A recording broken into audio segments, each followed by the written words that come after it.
What is going on, everyone? Welcome to another episode of the Yamcast. After a small hiatus, we are back. Today, it's episode 45. Yes, I did it. I got it right, just purely guessing. We did talk about the episode count earlier. Today, we've got news from Polaris, and then who else? We've got some...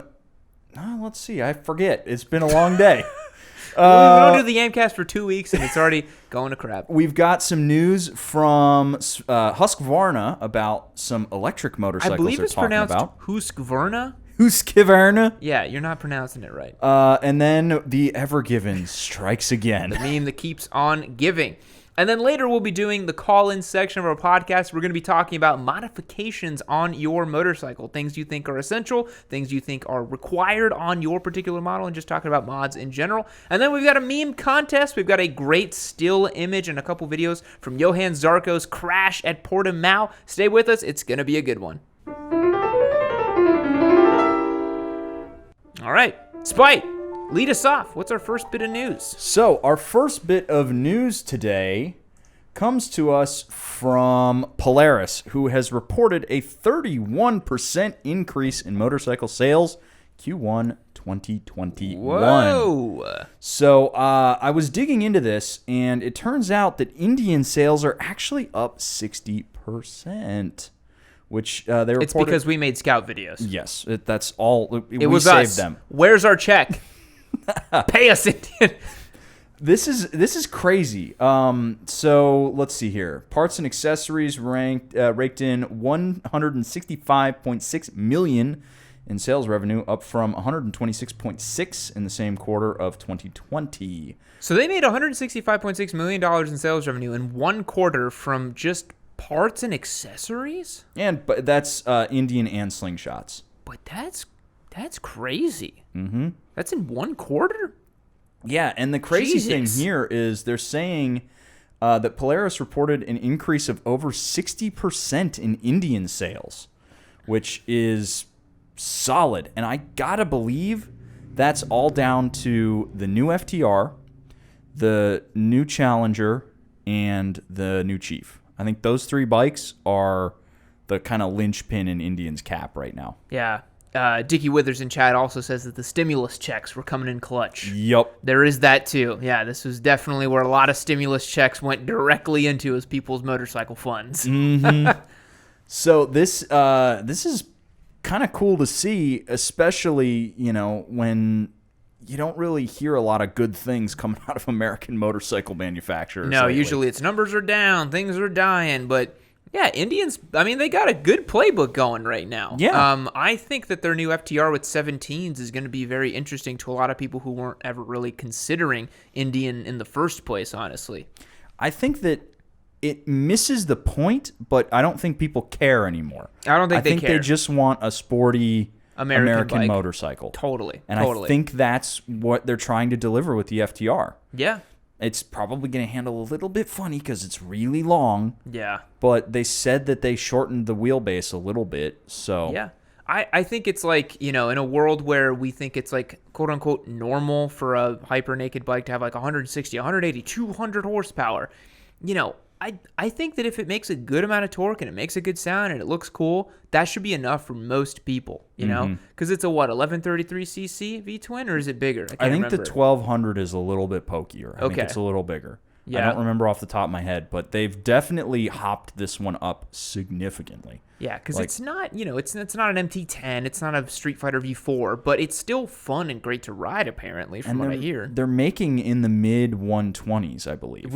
That's a lot. That's more than enough. That's more than an MT09 makes, and people apparently get on just fine with an MT09. The problem is, an MT09 is under 10 grand, and the FTR is starts at 14,999 clams. Yeah, that's a premium price point, but, Indian's always been a bit more of a premium brand anyway, so not a huge deal. But that's good news for motorcycling. Hey, look at that. Sales are up. That's nice. Yeah, especially when you consider one of our other stories that we're going to be talking about here. Yeah, that's true. But it's not all sunshine and rainbows in the motorcycle industry. But hey, maybe Indian is insulated from some of that. Maybe. Who knows? Yeah, maybe. What is the because they got that new Chief that they rolled out, right? Mm-hmm. I can't remember the price point on that, but I know it makes like a biblical size, like 1900 cc air cooled V twin, right? Yeah, it's their Thunderstroke, which you have to say like Thunderstroke. You can't actually just say it normally. You have to also add brother at the end of it. Yup. But I'm actually legitimately interested in the new Chief. It looks like a great motorcycle. Yeah. You know, I mean, I think it's stripped down in all the right ways. I think they're really trying to go after that, bumped up middle displacement cruiser, not the crazy bagger market, but something that's a little bit more lightweight, a little bit cheaper. The Chief kind of reminds me of a Giga Sportster. Yeah. You know, it's like just a huge hulking Sportster. I like how everything is a big Sportster. Yeah. The Dyna is a big Sportster. The Indian Chief is it's my baseline for everything. We're like, Yamaha Bolt, kind of weird Sportster. Honda Rebel, better Sportster. Dyna, big Sportster. It's just always the baseline for everything. Yeah, it's because I'm unimaginative, and I guess I don't have much experience in cruiser bikes. But everyone tells me I got to ride a Softail Harley, and that's going to blow my mind. I don't think it will. Not. Yeah. You're actually... They're like, brother, it's got one shock in the back. It's going to be crazy. As if we haven't had one shock in the back of motorcycles forever. You would actually get on a modern Softail and be like, okay... this kind of sucks because you get on them and you think, oh, it's going to vibrate. It's going to feel cool. It doesn't, right? It buttery smooth. Yeah. They're crazy smooth. Yeah. Harley spent a lot of time ironing out a lot of the vibration, and I'm assuming Indian did the exact same thing. Yeah. Christian here in the chat says, Pan America, it's a dirt road glide. It really is. It kind of when is. You look at it, it's a dirt road glide. Yeah. The dirt glide. Yeah, the dirt glide. Yep.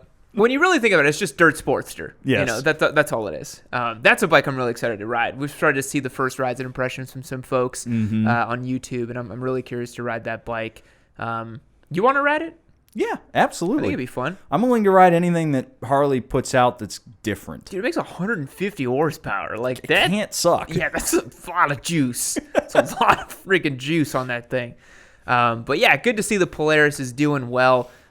We'll happily take all the credit because we made a couple scout videos, but surely that's not the only thing here. Anything else you want to say about Polaris? Nope, just good on them. Keep up the good work, and I'll have a Chief, please. Yeah, definitely. Hey, maybe that'll be the next modern classic bike we do. That'd be kind of cool.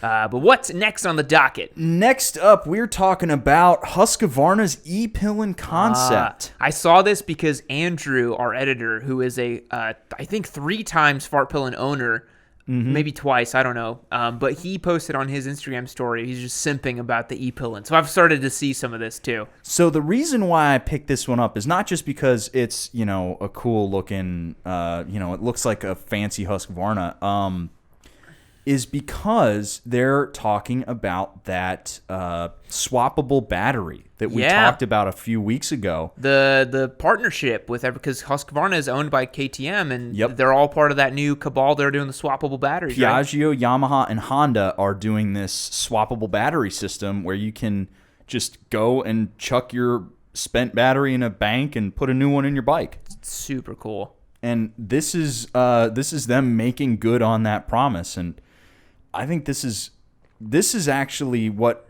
I was concerned about, is no one was actually going to pick it up and make a cool bike with this in there. Yeah. But if they are going to really launch this and do this, put enough stations out there so you can just swap these batteries, sign me up. Yeah. The one thing about this e-Pillin that I've read, though, is that it is basically like a 125 in terms of power and performance and stuff. So it has an 8 kilowatt, about 10 horsepower motor.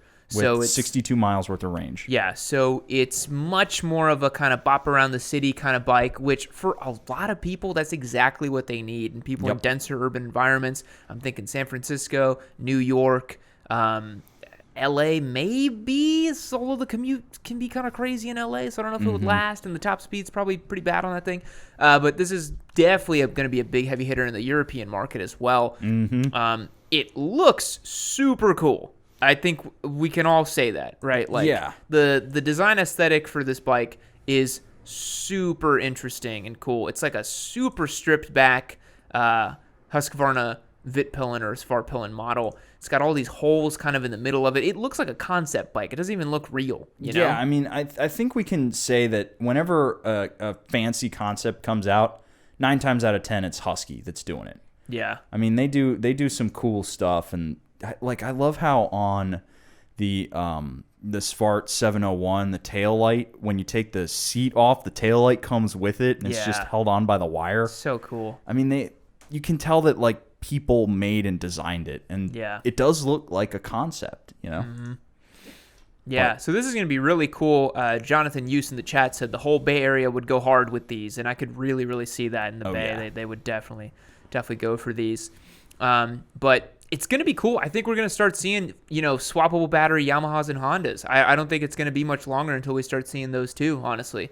The one thing I'm not seeing here quoted is price. So what do you think a swappable battery, 10 horsepower, 60-mile range electric bike would cost? How much do you think? 'Cause that's $9,000. 9? Yeah.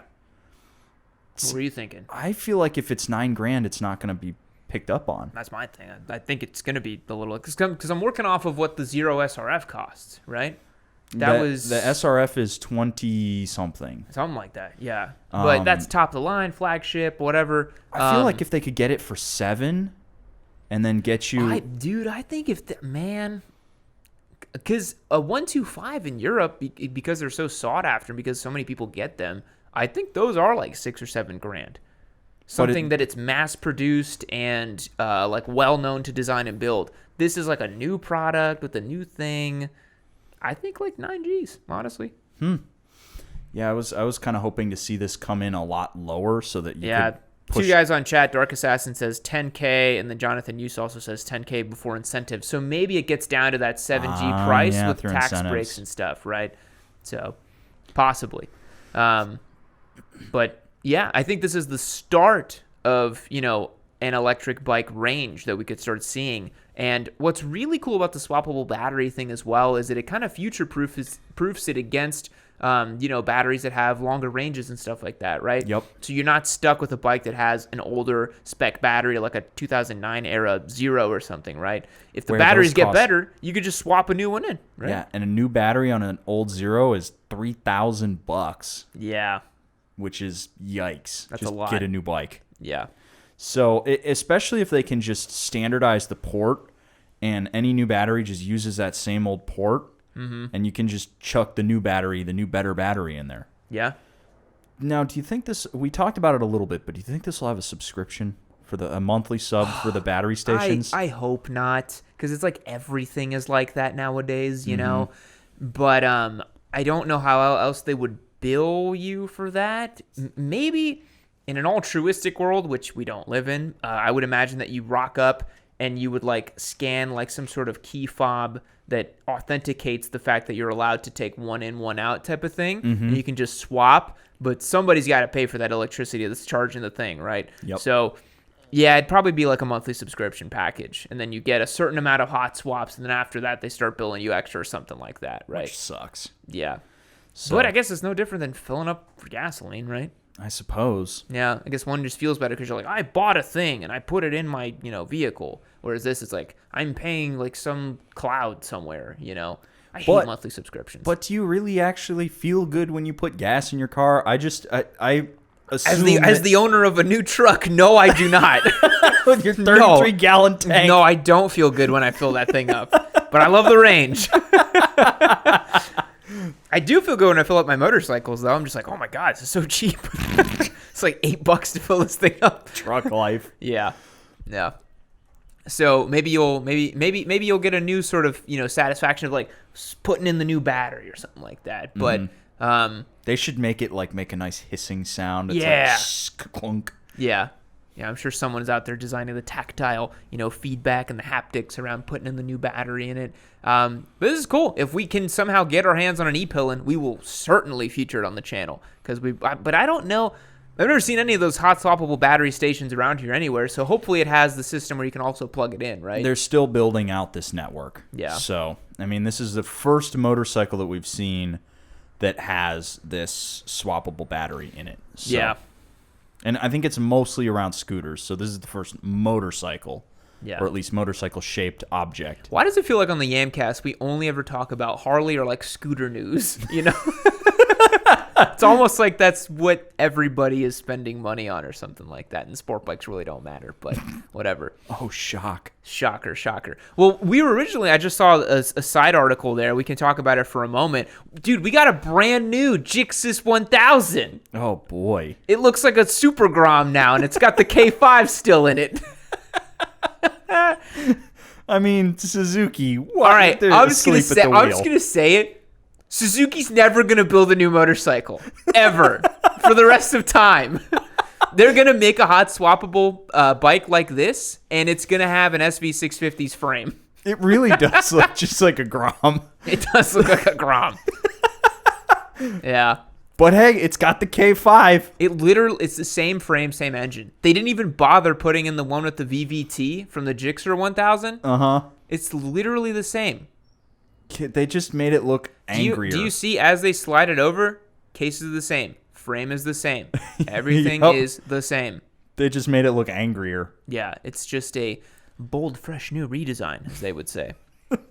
But anyways, let's move on to our last bit of news after roasting Suzuki here for a moment. And you got it pulled up here. Yep, this is more component shortages. Yamaha and Ducati actual motorcycles have apparently been trapped on the Ever Given. God. I wonder if there were some new monsters that were trapped in there, because those are the new hot bikes that are coming out from Ducati. So there's this video in this article, which is actually, I recommend you all watch. It's the French president of the European arm of Yamaha Motors, and he's basically just it's a message to buyers and dealers being like, coronavirus sucked, and then the boat got stuck. so you're just not gonna get anything. I'm sorry, but I promise we'll get something that revs your heart soon. I mean, this is comical. We're still trying to figure out exactly what this boat beaching itself is costing. Yeah, I mean, it's hilarious that one boat getting stuck in the canal had, like, far-reaching global economic impacts, you know? Like, are you kidding me? So, Ducati had said in very typical Ducati fashion that the products inside probably will not respect the estimated delivery time. That's the actual quote. That's the most Ducati thing ever. Or they could have said, at this moment, our product delivery will not give you emotion or character. They will give you bad emotions. So I guess if you're waiting on that new Monster Plus or maybe an MT10 or something. Yeah, your fancy new Cyclops MT07. Yeah. It's probably still stuck somewhere on this boat. You know, I will say, I saw one of those being uncrated the other day at a dealership. They look really good in person. The MT07? The new MT07. I have to see the new MT09 because that one's got some weird proportions. The Cyclops light is like above the gas tank. I'm like, that doesn't look right. But the new MT07 is a sharp-looking little bike. I think it's great. I want to see if we can line one up and compare it to our Triumph Trident. But it's a good-looking bike, I think. Yeah, I mean, it's still the same old lovable little bike. They just kind of gave it a bionicle facelift. Yeah. So catching up on chat here, Christian says, there are 3 things constant in life: death, taxes, and a Suzuki with the K5 engine. That's great. And then 7 Round Burst says, they burned their budget updating the website. Finally, their def won't be a new engine anytime soon. Christian also says about the Ever Given that the best part about the entire saga is that the boat's navigation path charted a penis before getting stuck in the canal. Truly the dankest timeline. Yep. Is that true? Yep. Oh my God. If you look it up. I didn't know that. Yep. That's hilarious. Oh I think God. my favorite meme of this whole Ever Given situation, it's like the internet personified. It was a anthropomorphization of the Ever Given as this big hentai chick with a massive dumper getting stuck in the canal. Just like giant hentai lady with was the caption just like, oh, whoa, I can't get out? Yeah, oh my like, God. help me, senpai. Oh, no. Perfect. It was like I saw it, and every time I see it, I keep thinking about that meme. Yeah. I gotta find it. Yeah, we'll find it off the chat here for our own time. Oh, that's hilarious. Yeah. But it was. I mean, it's no stranger than Dogecoin popping like 3,000% in a day or whatever. Like this, I mean, crazy out here in 2021. You know. And I think it's only gonna get weirder. Oh yeah, for sure. You know, I think that you have. I don't think we even know because it's not just this boat, but it's all the other boats that were stuck behind. Yeah. The boat stuck in the canal. This is what I'm saying. The economic impact is far-reaching. You know, like we can't even comprehend what happened. And I don't think even all these companies know. No. They're just like, it was on a boat. Hopefully it wasn't on that boat. Which is funny because you get so many people talking about like, our tight supply chain, our logistics, and blah, blah, blah. And they're just like, I don't know it was on the boat. We just put it on the boat. Got it from China. Showed up here. So I guess we'll just have to see how long it takes for them to figure their stuff out because, again, watching this video, it's very corporate speak. They didn't have a timeline or anything. They were just like, they're not going to have a timeline. Hopefully we get you something soon. Yeah. So I'm seeing a quote here. It says, authorities are holding the ship and cargo until their demands are met at the Evergreen Marine, the shipping company chartering and operating the Ever Given. They pay nearly $1 billion for the disruption, and $300 million is for the loss of reputation alone. Wow. Even if a resolution is reached, there aren't even enough cranes large enough to unload the ship in that region of the world. Jeez, what a mess, dude. One ship gets stuck in the canal. Like, disaster, you know? And here we thought the Yamcast not being able to start was a disaster. Imagine you get that ship stuck there. Why wasn't the canal wider? Like, I don't know. Maybe the ship was too big, you know? Maybe, because you saw the size of that thing, right? It's unbelievable how big that thing is. Yep. Yeah. It's like the old Yarra Viking. Yeah. Jason on chat says, there was a petition to put the boat back. It was just trying to live its best life. That's great. Again, the memes were phenomenal. Yeah, we really needed that after 2020. Just a silly thing that we could all make fun of. Yeah. The one dude with his crane, the one digger. Oh, I love that image. Yeah, I think I put that up on Instagram where I put the little crane and it was like your riding abilities, and then the Ever Given was like your leader bike.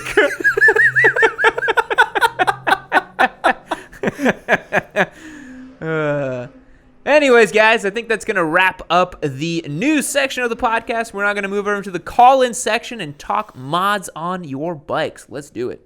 iProfiter on chat, MotoGP, question mark. Man, we could talk about GP. I haven't seen this most recent race. All right, we're gonna say people can call in about mods or GP if they really want to. You haven't seen the most recent race? I haven't seen the most recent race. You didn't watch Jerez? I just haven't had time. Oh, damn. That was a good one because it was interesting because Fabio's arm pump like clobbered. He was in the lead, dropped to like 12th or 11th place. It's fucking and Fabio. Then Jack Miller won, which is cool. I saw that he won. I just haven't watched the race. Yeah. Okay. Well, if someone wants to call in about GP, we can do it. All right, let's get this started. Oh, and Acosta. Yeah, in Moto 3. There's so much to talk about. All right.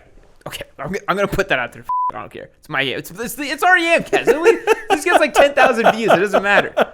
Alrighty, everybody. This is now the call-in portion of our podcast. If you want the opportunity to call us in and hang out with us on this stream live, feel free to join over at yammynoob.co. Become a member. You get access to our Discord server and this awesome stream that we do usually every week. The past 2 weeks have been a bit of a hiatus, but we are back now every week. And without further ado, if you guys want over on Discord land, right-click or right-tap Spite's name on Discord, give him a call, and we'll answer your call right here on Discord.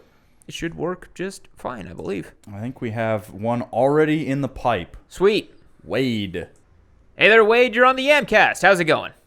Okay, now I can hear you guys. Yeah, we're using this new computer for today, and we're all good. So what can we do for you? What mod did you have to talk to us about?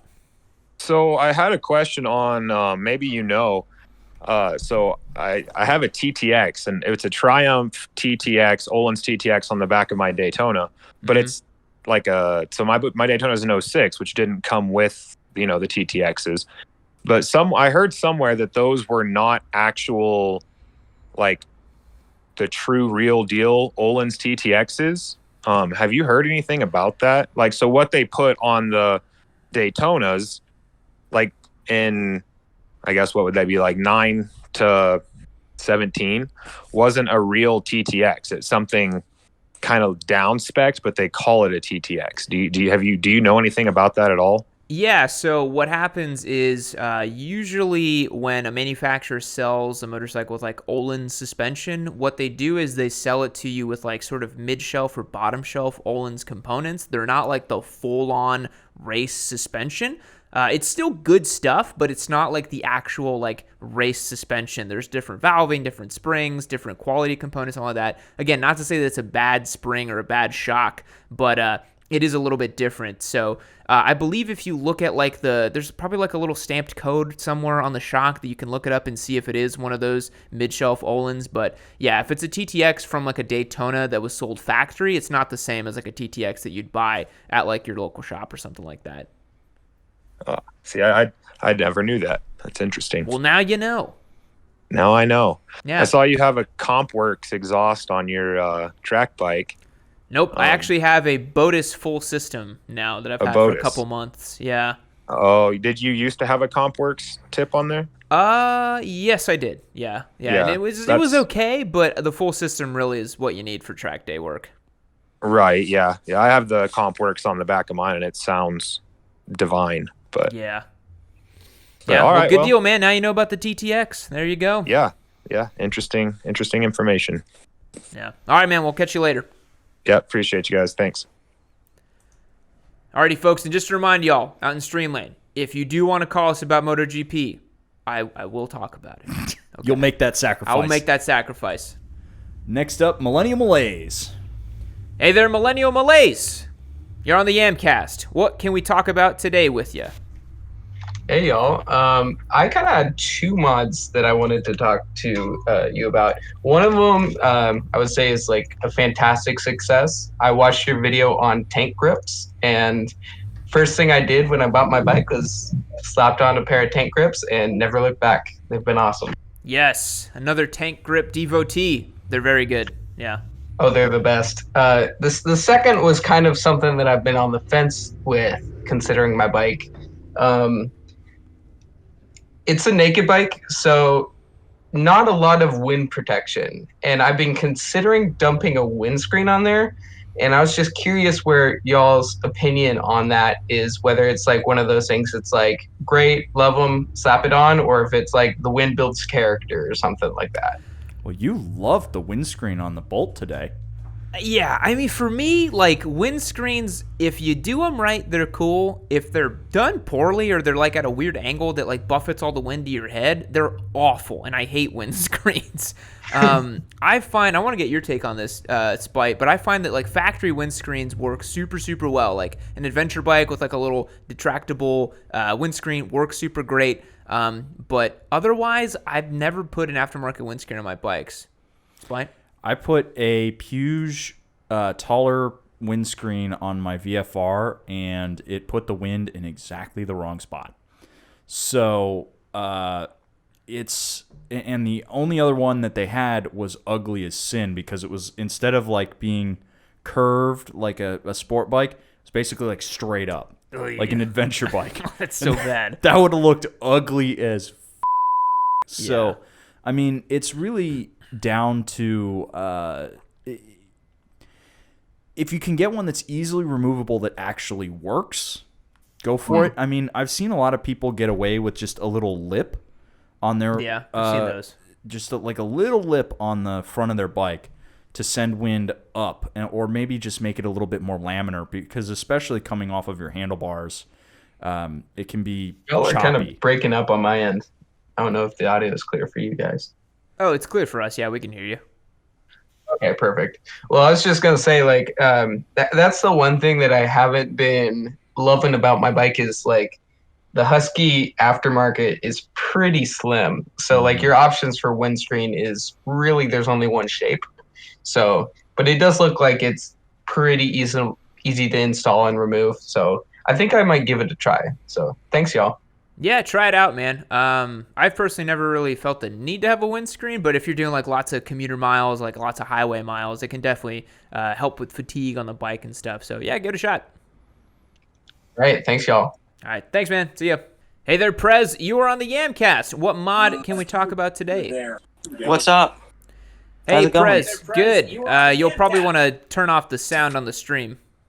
Yeah, I had to turn it off on the TV. I was just nice. want to call and talk about the windscreen. I wanted to make a comment on that. I have an SV650 2018. Uh-huh. And I have a little windscreen on mine. It's not anything too crazy, and I would say it helps quite a bit, but, there's still wind. Yeah, I've seen the little lip systems. They do tend to make a pretty big difference, honestly. Surprisingly so, honestly, the little lips. Yeah. But anything past, 65, 70, I got to tuck in, and it looks stupid on a bike like that. No, I mean, you just take the wind like a man. You don't have to tuck in. I don't know. All right, well, it was good talking to you guys. Big fan. Yeah, sure. Thanks, man. Appreciate it. Bye-bye. Bye. Hey there, Choco Cow. You're on the Yamcast. What mods can we talk about today? Hey, I've got a really...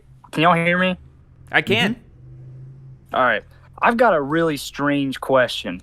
Okay. So, as of course in the Discord, I'm the resident Buell boy, and so any question about mods is always really hit or miss because it's impossible to find parts for those things anymore. But anyway, the previous owner of my bike put on some racing rear sets, which they're totally cool. They're really nice, high quality. But my only complaint is they're really narrow. And I plan on soon doing some small touring bits with my dad, and the pegs are just so freaking narrow that you can't move your feet around at all, and it makes it really uncomfortable to ride. And so my question is, do you know of any way to either space them out or longer pegs without having to revert back to the stock foot peg assembly? Yeah, well, let me ask you this. Do you know what brand those rear sets are? I actually have no idea. They don't say anywhere on them that I can tell, so they could be absolute crap quality for all I know, actually, but they feel fine. Well, what I was going to say is sometimes I know, for example, I've got a set of Woodcraft rear sets on my race bike. Number one, they're adjustable, so you can move them around, and so when they are adjustable, you can typically pop off the peg and then put another peg on there. The pegs are usually pretty standard bolt size, so you can probably take a look inside the peg and see if you can get an Allen key in there and crack it off, and then you can put another peg on there that's longer and fits to your liking. That's usually how racing rear sets work. Otherwise, you have the pegs that are they have the bolt through perpendicular on the actual peg, and you can just slot that out and then slot a new peg in. Do you have any recommendations for a peg that would be kind of long? I don't know if you do off the top of your head. I've never had this issue of narrow pegs, but any Woodcraft peg has always worked for me, and it was quite long enough. I actually, I recently had a crash on my race bike, and it ground down the pegs, and they're still long enough for me. So that would be my recommendation. Spike, anything to chime in on this one? The only foot pegs that I've installed on my bikes have been the cheap DRZ ones that I have on there. Those are fine, I mean, for what they are, but especially if you're going to be doing longer miles, try to find one. I think I'm losing you guys. Oh, shoot. Can you hear us? Can you hear us now? Oh, yeah. Now we're good. Oh, okay. Okay. So I would suggest looking at a peg with a little bit more rubber on top of it. Okay, never mind. I think it might be when Spike talks. Oh, maybe it's something with Spike's audio. Yeah. Can you hear me, though? Yeah, I can hear you totally fine. Oh, weird. Okay, well, we'll get that sorted out pretty soon. But okay. Yeah. That was all we had to say about the pegs, I think. Okay. Well, then that pretty much answers my question. I was either gonna do something like that or just put spacers on it or something, make some aluminum spacers or something for it and get a longer bolt.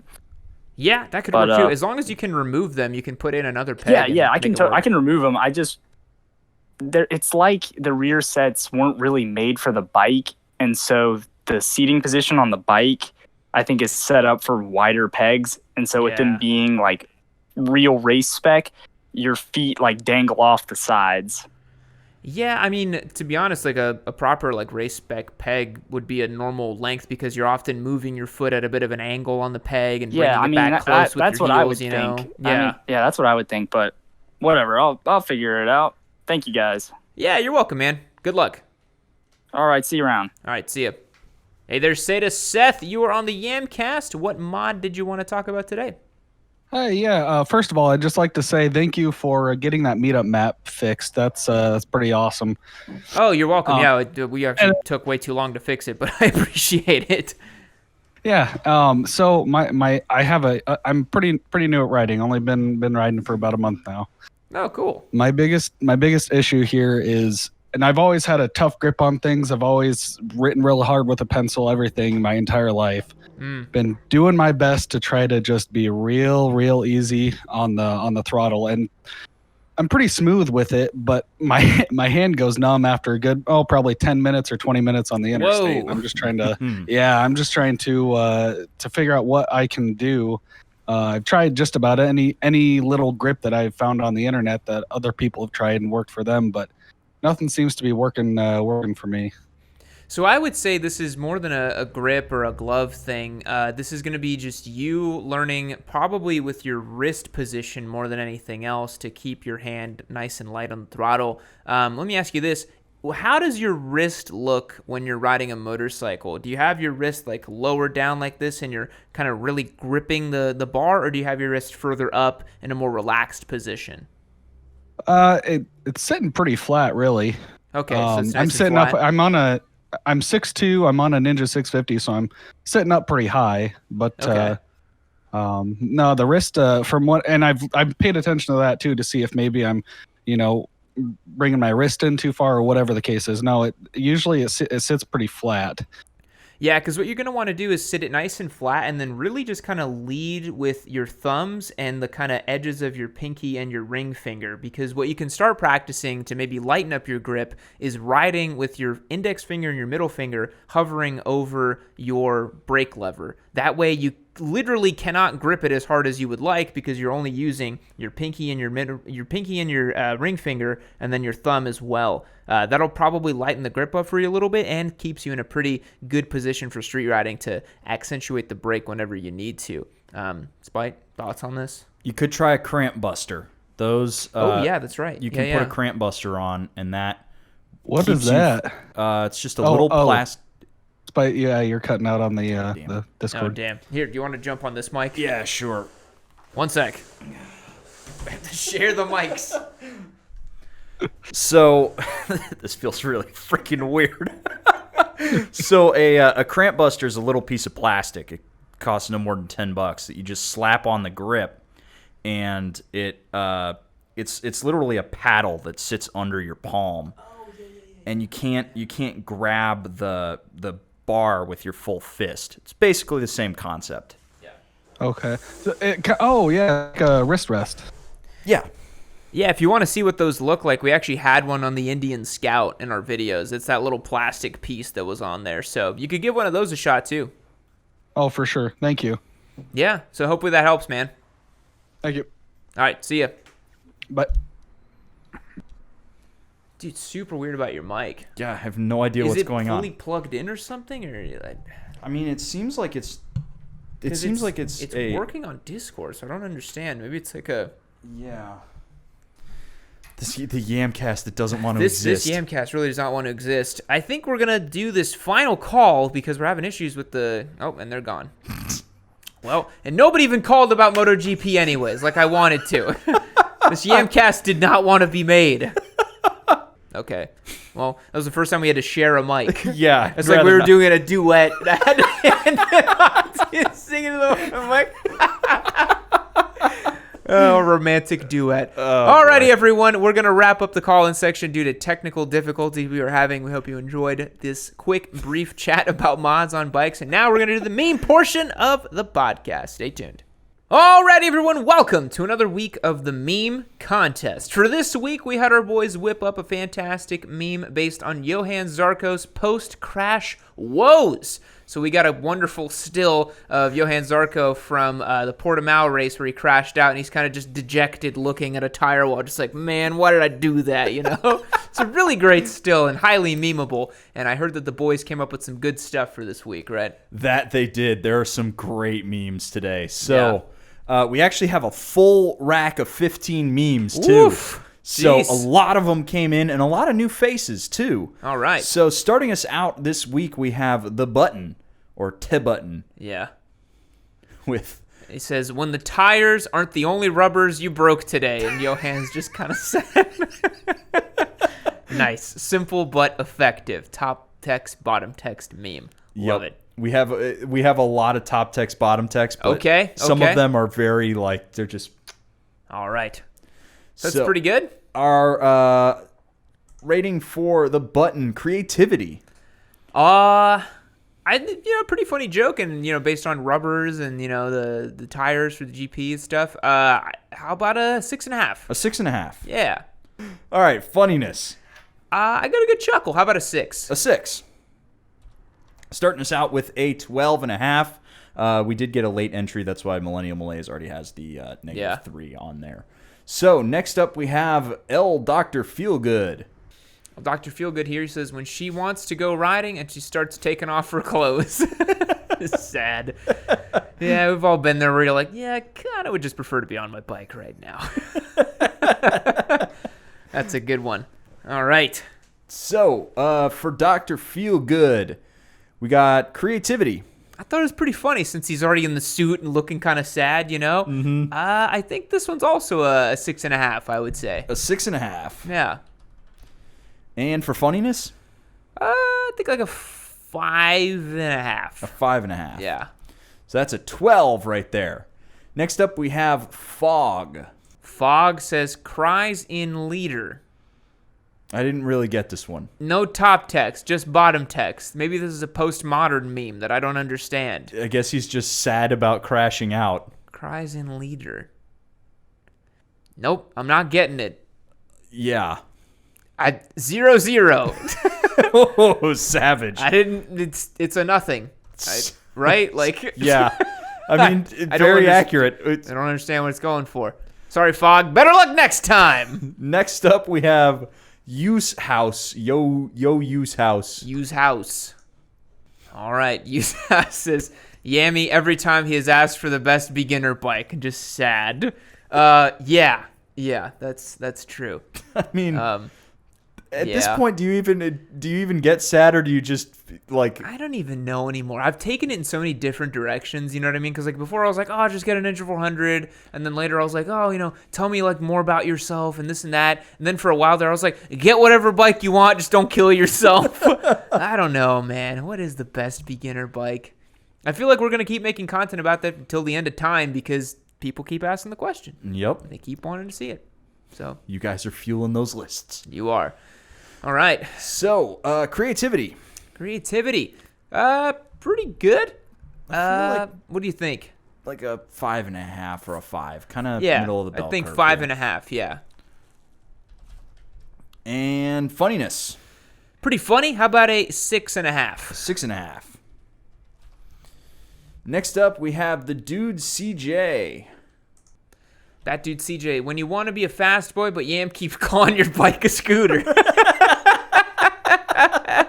Oh, come on. What bikes do I call a scooter a lot? The Versus 650. Yeah, I do call the Versus 650 a scooter, but mostly because it's just all utilitarian, no fun, Mm-hmm. But Versus 650 guys are diehard. I had a Versus 650 guy come up to me at Coda and wanted to talk my ear off about it. I was like, I can't believe this, man. Did he was like, did you see the Common Trade experience about how that busted up one did really good? No, did I tell you this story or no? No. He was an MSF instructor. Oh boy, here we go. Yeah, I know. And I was like, oh God, here we go. And he was really happy. And he's like, oh, you guys, you're making great content, blah, blah, blah. And he was like, oh, I actually took your favorite bike around Crescent the other day. I was like, oh, Daytona or ZX60? He's like, no, Versus 650. I was like, you son of a bitch. So at least they have a sense of humor about it. Some of them do. yeah, some of them some really don't. Vulcan boys do not have a sense of humor, and I'm surprised we haven't gotten death threats. This video's up to like 1,000 comments, I think, at this point now. Yep, and a lot of them are dissertation-length comments. Dude, some of them I'm just like, no one's gonna read this. I'm not gonna read it. No one in the chat's gonna read it. Anyways, off on a diatribe. That one's pretty funny. I like that one. I agree. So for creativity here, I think it's 7. a 7. Yeah. And funniness. Got a good chuckle. I think a 7.5. A 7.5. So that is a 14.5, our new leader. Next up, we have China Shite Bike Boy. Nice username. China Shite Bike Boy says, Yammie at the counter waiting on the Desmo service bill for his desert sled. It makes it all the best because Johan Zarco is a Ducati rider as well. He's on the Pramac team. That's good. Yeah, that is how it feels. I'm kind of glad that the sled has now been like kind of put in a corner for a little bit while I'm playing with the WR because it's so expensive to run that bike. Tires, the Desmos, like it's just like I'm dropping so much money on that thing, man. Yeah. But hey, at least now it's like the battle scarred, trophy in the back. Yeah. I'm sure I'll ride it again for a little bit. Like, I'm kind of, I got the new toy. I'm playing with the WR right now, but I'm sure I'll ride the sled again. It needs new tires desperately. Been doing way too many wheelies. So for the China Shite Bike Boy, creativity. I think pretty creative. How about a 6.5? 6.5. We do have some that are like properly creative too. Okay, good. Funniness. Got a good chuckle. How about a 7? A 7. That's a 13.5, a solid second place. Next up is Seda Seth. Seda Seth is when you just got your permit, but you have no friends. Oof, bummer. Bit of a sad meme here. R.I.P. I think that is a pretty common thing, though. A lot of guys get their motorcycle endorsement and like, I don't know anybody who rides. But that's when you go on the Yammie Noob meetup tool and you find some people in your area or on Facebook or wherever else. It's fun to find. You love your group that you ride with, right? Yeah, totally. Yeah. It took me a while to get up the courage to go to a meetup. Yeah. So just go do it. Just do it. Yeah. So for Seda Seth, creativity. I feel like a 5. A 5. Yeah. And funniness. Well, it was really more just sad than funny. So how about like a 4? A 4. Yeah. That is going to be a 9 for Seda Seth. Bummer. Hamraz BB. Says when you have been demoted for not getting a tattoo of yourself. Desmoded. Oh, desmoded. I thought that was an unintentional typo. When you've been desmoded for not getting a tattoo of yourself. And for you guys at home who may not know, that's a dig at Fabio Quartararo, who literally has a tattoo of himself winning at a race on his bicep. It's the worst thing ever. I guarantee you he's going to get another one. If he wins the GP championships, he's going to get a full back tattoo of himself. For sure, dude. For no doubt. Fabio, full back piece, self. So bad, dude. How weird would it be to just like you're laying there and you're like, there's me. What? That's so weird, dude. The perfect meta would just be him tattooing his face on his face. Yes. And then kind of like the Rossi helmet of his face. Yes. Where it's just like him screaming at the top here. Still one of my favorite helmets of all time. That's such a great helmet. Yeah. So for Hamraz BB, I think if he probably has some deeper MotoGP lore as well too, because Johan Zarco is commonly known for always being passed up for that factory ride, and I think he's really proven himself now in this season of being like, I should have been a factory rider, So it's a real bummer. So maybe that was that too. He's really crushing it until his front tire faded. Hey, he's got two podiums, I think, right? And I think he's 5th or 6th in the championship standings. Yep. I think so. Not bad. So for Hamraz BB, creativity. Pretty good. I like the desmoded thing. I thought that was an unintentional typo. I'm going to give it a 7. A 7. Yeah. And funniness. I think a 7 as well. It's pretty funny. A 7. A 14. Yeah. Next up, we've got Lumpy Stein. Lumpy Stein says, when you want to give the world a sweet Turbo Busa video, but people aren't subscribing fast enough. Honestly, I was actually telling the team this the other day where I was like, I like that they're not subscribing fast enough because it gives us plenty of time to get this ready to go because it's going to be a big reveal, big video. We're partnering with the charity. We're doing this whole thing. So I think it's kind of good that it's taking a little bit of time. It's giving us some time to get it done right. Yeah, the other day on YouTube, there was something happened with the subscriber counts where YouTube counted it incorrectly, and we gained like 2,000 in a day. And I was like, slow down. It's like, we're not ready. I was like, no. And then it came back to normal. So I was like, oh my God. So keep subscribing at the normal rate that you are subscribing. Don't do anything crazy. Now that you said that, it's just I know look, it's like the bike is. I can't say anything just yet, but we're in process right now, and it's faster than that piece of shit that just went by. So for Lumpystein here, creativity. That was good. I think a 6.5 for creativity. A 6.5. And funniness. What do you think on this one? I didn't really laugh. Yeah. I feel like a 5. I got a 5, yeah. Now, I believe this is one of the really good ones this week. I think Squid Ceviche knocked it out of the park on this one. It's going to take a second to realize it, though. So look carefully at this one. So it's a top text, bottom text. It says, Yammie, R3 or Ninja 400. And then I see you in the corner there with a #1 United States thing. That's the Harley Davidson logo. Oh, it's a Harley Davidson logo? And it says Harley Boy Spite. Harley Boy Spite #1. And then we got 5 memes to go. We got hashtag Hidden Falls GP, meme 21 of 25. Oh my God. Cruiser race. Jeez. That's good. He did a lot to this image. Those are those subtle little changes. This is what we like, guys. This is top tier content right here. Look at that. Look at the effort.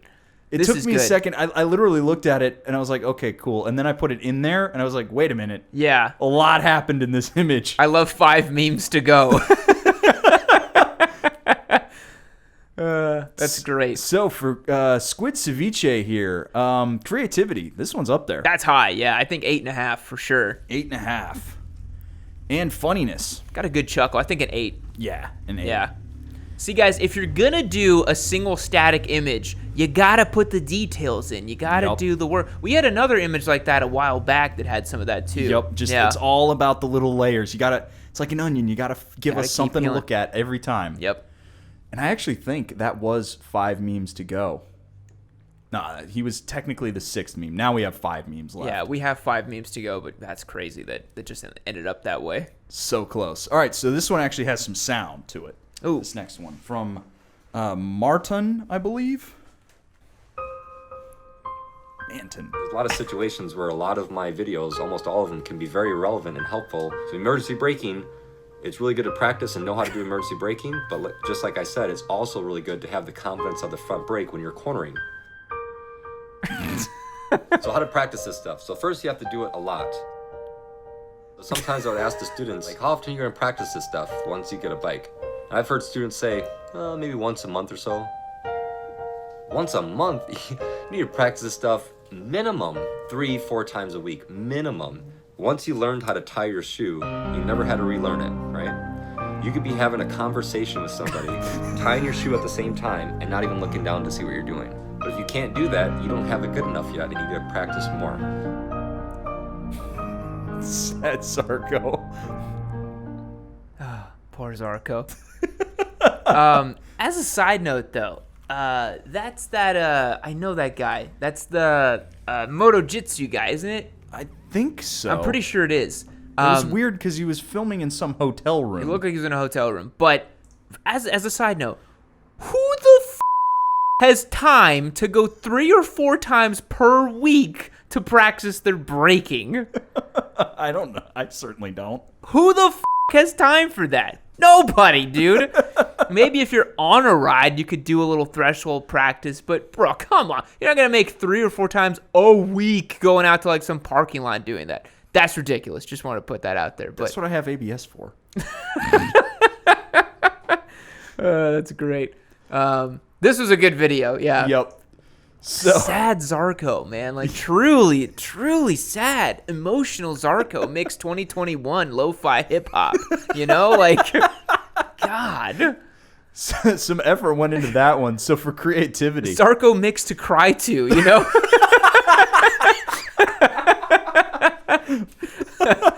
That was great. I think a 9 for creativity. That was pretty funny. I think so too. Yeah, I like that. And then funniness. That.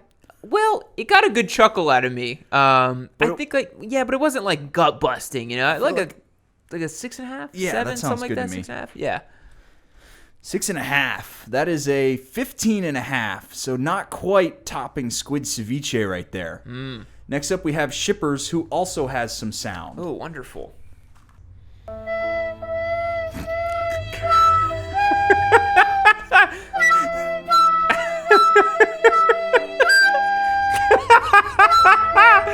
Oh no! Oh no, Zarko. Go back in that first image. Did you notice everything in there? Yup. It says Road Racing World and Motorcycle Technology. Johan Zarco to race for World Enfield in the 2022 season. Rider gives interview upon receiving the news. Appears to be incredibly disappointed in riding for the manufacturer. That's really good. Yes. God damn, that's good, dude. And I love that bad recorder. Yeah. You put bad recorder on top of anything, it's hysterical. So creativity is very high. He did like a separate Photoshop job, like a slideshow, whole narrative around it. I think an 8.5. I think an 8.5 as well. Yeah. But this one was just I think very a good. 9.5 for funniness. Got a good chuckle out of me. That is a solid 18 right there. Damn. So next up we have Grem 99. When you turbocharge a Hayabusa and lay her down on the first pull. Oh, sad. R.I.P. Yeah. Thankfully, we'll put this in the Yamcast universe. I have not laid down the Turbo Busa on the first pull. It pulls just fine. If y'all were on Discord, you could have already seen exclusive behind-the-scenes looks of me riding the Turbo Busa. It exists. We just haven't revealed it yet. We can't. Only at 1 million. Please don't subscribe too fast. We're not ready yet. It's mixed messaging, I know. Like an abusive relationship or something. Going back and forth. I love you. I hate you. I love you. Subscribe. Don't subscribe. Just kidding. Ninja 400 or R3. Yeah, something like that. So for Grem 99, creativity. I'm feeling a 5. I think a 5 as well. Yeah. And funniness. I think also a 5. Yeah, tip of the bell curve. Yep. Right there in the middle. Next up, we have X2. X2. Me at work after drinking a village worth of alcohol and sleeping 4 hours the night before. Just sad and tired. Yeah, we've all been there. I used to work at a Starbucks like 10 years ago. Oh, boy. And it was like one of my first jobs. And I remember I'd hang out with my buddies until like 12 a.m. or 1 a.m. or 2 a.m. And then I'd have to show up for the morning shift at like 5 a.m. at the shop. So I'd get like 3 hours of sleep and then show up and just blast like caffeine and espressos like crazy. And just, I'd literally feel like an electrified corpse. I'd be moving through the shop like, I didn't even feel my body type of thing. Barista Yam doing a keg stand on the Yeah, morning. literally. It's a miracle that I'm here now and functioning because I feel like I lost years of my life doing that. Yeah. I mean, I feel like that's just college life in general. God, I mean, I cannot fathom doing 3 hours of sleep today at the ripe age of 28. Probably kill me. Yeah, I'd literally die. But yeah, pretty good meme, X2. Well, I'll rate you. Spite, what do you feel like this one for creativity? This was our first non-motorcycle related meme to use the motorcycle meme. I know. Yeah, that was weird. I feel like a 5 for. I think a 5. Yeah, I think a 5. And funniness? I feel like a 4. A 4. Yeah. Millennial Malaise rounding us out. Hey, look, guys, it wasn't as bad as Fogg's meme, okay?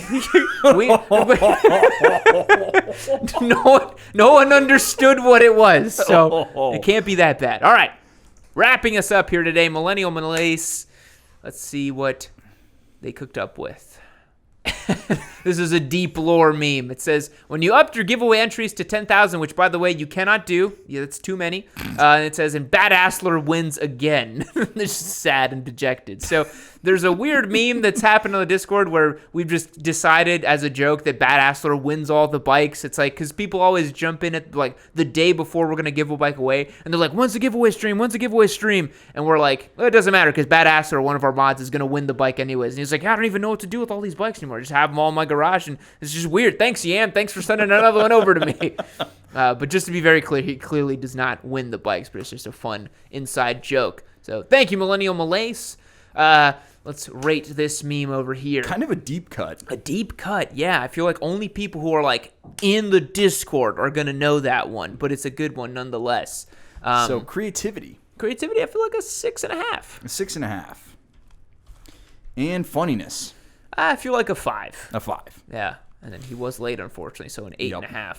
So that late penalty, gotta get it in when I say gotta get it in, and it's always CST. We're CST here. Central Standard Time, baby. So, number 1 goes to Shippers. With the recorder music, right? Yep. That was a classic meme. That is first place. Second place is going to go to Squid Ceviche at that 16.5. Very nice.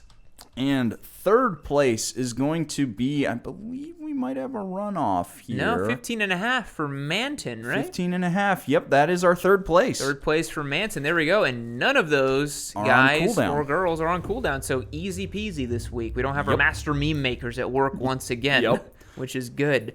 So yeah, those are the what am I saying? Those were the Johan Zarco memes. Thank you so much for tuning in, everyone, all the way to the end here at the Yamcast. We know that just a small percentage of you actually do, so we really do appreciate you. And we'll catch you on the next one. See you later. So, I hate to break it to you, but this video is actually over. But if you hit this one right over here, you can keep watching your sweet Papa Yam doing some fun stuff. And if for nothing else, do it for Yammie-chan. Don't worry, I'll wait. I'll just wait. It's okay. Take your time.